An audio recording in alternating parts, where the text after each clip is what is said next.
The strongest whiskey that I've drank on this show, and we're going to do it today. Stay tuned.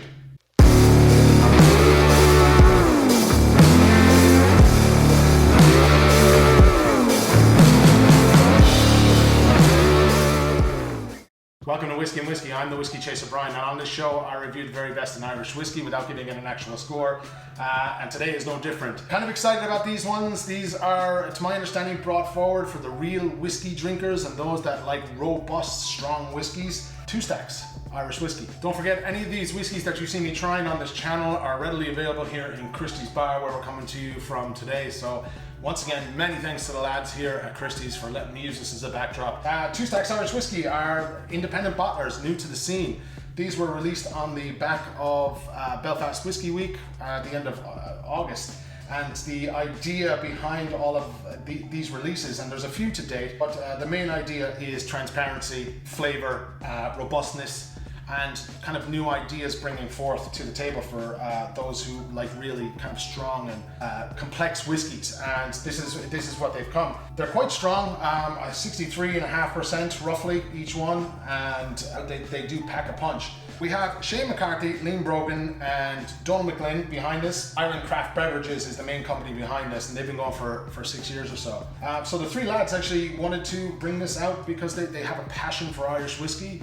They've seen a space in the market for something that is like this, where they focus on real strong flavors or robust flavors, and something designed for whiskey drinkers by whiskey drinkers. There's complete transparency here, which is something I love from a brand. And what they've done here is they've gone to Great Northern Distillery. They put that on the label. They bottled this in Kilkenny Distillery, also on the label. And they've sat down with master blender Brian Watts, and they've come up with something that is really truly unique and complex and straightforward. They don't lie about any of the stuff that they put on the actual label, which is, you know, you have to hand it to them in this day and age. I like to see it. I know from being on different Facebook groups and forums and stuff like that, other whiskey drinkers like to see it, and it's important. I think, you know, knowing what's in the whiskey, what contributes to its flavors, and what it's finished in, is there food coloring, it all builds consumer trust. 2 Stacks Irish Whiskey currently hold the accolade for the strongest Irish whiskey on the market at 65%. I think it was the Blender's Cut, and it was their first cask strength release that they did. They also hold another accolade here. This is the first one that we're going to try and we're going to jump into, is an apricot brandy cask strength. So to my knowledge, it's the first Irish whiskey finished in an apricot brandy cask. I'll have to put a photo of the back of the label up on the screen, and just really quickly I'll go through what we're kind of jumping into. So these are both blended whiskeys. In the first one, so we have 40% dark grain aged in virgin oak casks, 40% light grain aged in bourbon casks, 8% pot still aged in Oloroso sherry butts, 10% double malt aged in bourbon casks, and 2% peated malt aged in bourbon casks. All non-chill filtered, 63.7% ABV, and these are non-age statement Irish whiskies. So the first one, the apricot brandy one, it was finished for 59 days in an apricot brandy cask, which previously for 5 years held apricot brandy, and it's a French oak cask. There's 222 bottles of this, and they retail in Ireland for about 99 euros. It's the first of its type, aged for 59 days in apricot brandy, 63.7%. It's a strong one, it's early. Okay, so for a non-age statement, there's not too much distillate kind of new makey spirit to it. There is a bit of that alcohol essence in it. There's, you know, obviously you're getting the hints of the apricot brandy. It's quite sweet on the nose. There's an icing sugar flavor to it. Starting to got a little bit of the burniness from on the nose there. You can tell there's quite a low spice to it. There's like a hazelnut or nuttiness to it. Hazelnut, a little bit of vanilla in there as well. I'm getting more so the subtle nuttiness coming through than I was initially getting the apricot brandy sláinte. That spice is really coming forward. Now, it doesn't drink like a 63.5% ABV whiskey. It's not intrusive, it's not over the top, it's nicely balanced. A lot of sweetness from the apricots, almost like a honeycomb. At the very, very end, I'm getting some of the peated notes. Not much. It's not even really a peated, it's like a smokiness. actually kind of finishes it off quite nicely. It's the sweetness is quite juicy. I feel, you know, it's not dry, it's not, my tongue is not kind of sticky or anything like that. It's got lovely sweetness to it. Little bit of oak on the palate as well. Kind of, I don't get a lot of smoke on it. I'm kind of surprised over that. I'm going to do something I never really do, which is I'm going to add a touch of water to it. When I say a touch, I'm going to try and do this correct and not make a bollocks of it. I think I just made a bollocks of it, but okay. So when I add a touch of water, what's happened now is I'm getting a lot more of the nuttiness has kind of calmed down a bit, but what's come through is a bit more of the oak or woody notes to it.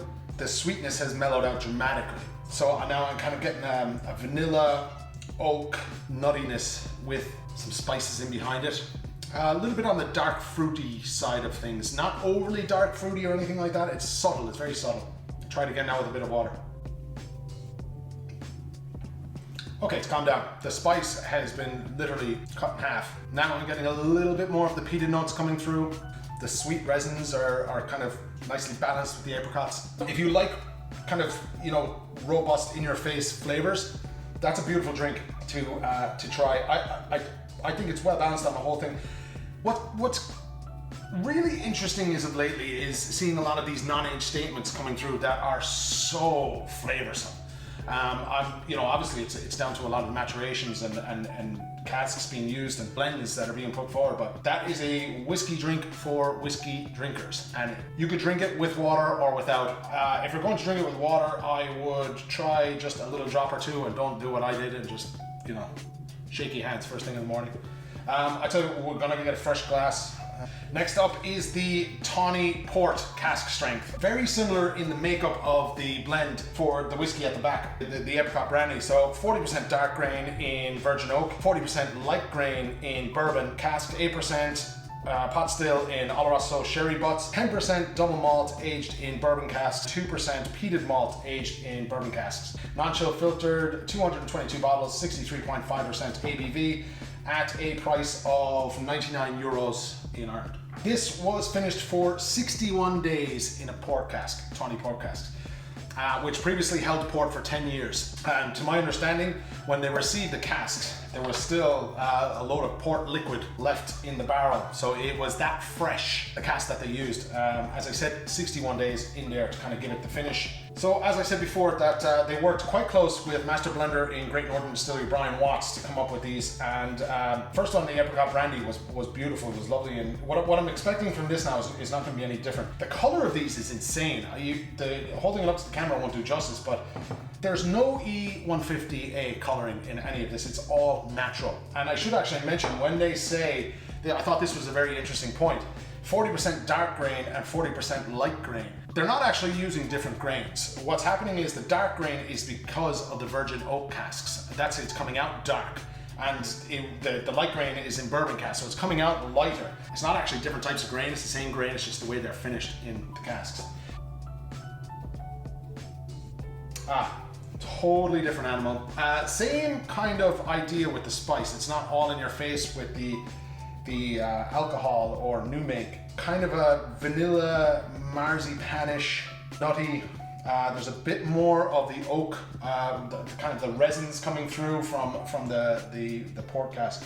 Even some, dare I say, dark fruits, like a bit of plum. Yeah, kind of a plummy, nutty. Cilantro, I'll give it a little sip. There's a lot of spice there, but it's well balanced with the nutty plums, the nuttiness and the plums from the port. Quite sweet, not dry. I'm not getting the peat or any smoke from that. I'm gonna try it. So I wasn't getting the peat on the palate, but I'm getting it on the finish. It's a little bit more prevalent and aware or in your face than the apricot brandy. There's a lovely, lovely sweetness to it, there's a plum and another fruit in it, but I can't make out what the other fruit is. It's like a dark fruit mixed with a kind of lighter summer fruit, if that makes sense. Hazel nuttiness is really good on that. At the end, coming through, I'm getting a bit more woody notes, but it's all within balance. Totally well balanced. Now I'm just gonna put a drop into this because there we go. I got that one that time. Let's see what a drop of water opens it up with. Okay, the summer fruits have subsided a little bit, just a touch, and now I'm getting more of what I kind of got on the apricot brandy one, which is kind of a nutty, oaky. There's not a whole lot of, I wouldn't say there's much vanilla, or even the marzipan that I had gotten is not there. A little bit more peat on the finish, more wooden tannins kind of on the palate. The fruits have subsided, or they've kind of blended in with the oak a little bit, so now it's a sweeter, oaky flavor that's coming through in the port, with a little bit of smoke on the finish. Still there, quite robust, lovely mouth coating actually. Even with the apricot brandy, it coated the mouth quite well. Stayed around, it's still there, still giving me, the kind of woodiness is gone now, and it's more of a sweet kind of, I want to say jam afterthought. Something like that. They're both very good. I don't think this would suit people who don't like a strong ABV whiskey. If you're kind of something that's a subtleness, like a 40, 43, maybe even a 46, you don't really venture above those ABVs, this might not be for you. I would recommend you try it, even with a drop of water, to see. It's not overly spicy, but the flavors are very much kind of in your face and out there, and I could see why whiskey drinkers were excited to see this come to market. It's designed by whiskey drinkers for whiskey drinkers, and if there's other ones in the range that I haven't quite gotten to yet. I had these at hand, and I would like to jump in and try the rest of the 2 stacks that they have out.